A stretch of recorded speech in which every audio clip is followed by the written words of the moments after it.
Having oriented ourselves to what linear algebra is in general, in this video I'll describe tensors, the fundamental building block of linear algebra for absolutely any kind of machine learning. Alrighty, what are tensors? We hear about tensors associated with machine learning in some places here and there. It's even in the name of TensorFlow, one of the most popular libraries for doing machine learning, particularly deep learning. So what are tensors? Well, you might be surprised that it's actually quite simple. So tensors are simply a machine learning specific generalization of vectors and matrices to any number of dimensions. So what do I mean? Well, the zero-dimensional tensor is a scalar. So it is just a single value. And then we have vectors, which are a linear array in one dimension of values. And then a matrix is a two-dimensional array.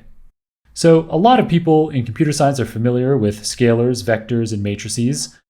And the idea of a tensor, it just generalizes these kinds of objects to any number of dimensions.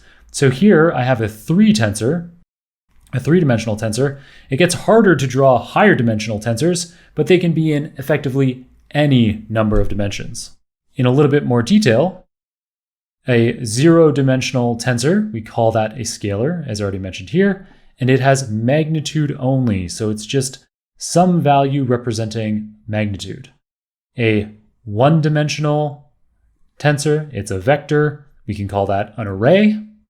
Two-dimensional vector, we can call that a matrix. It's like a flat table, for example, a square. Or a three-dimensional tensor, which is like a 3D table. We can call that a three-tensor, and a cube is an example of a three-tensor. And then they can have any number of dimensions, n number of dimensions. So an n tensor could be a 4-tensor or a 12-tensor or whatever. And these are just higher dimensional than cubes and difficult to picture with our feeble human brains.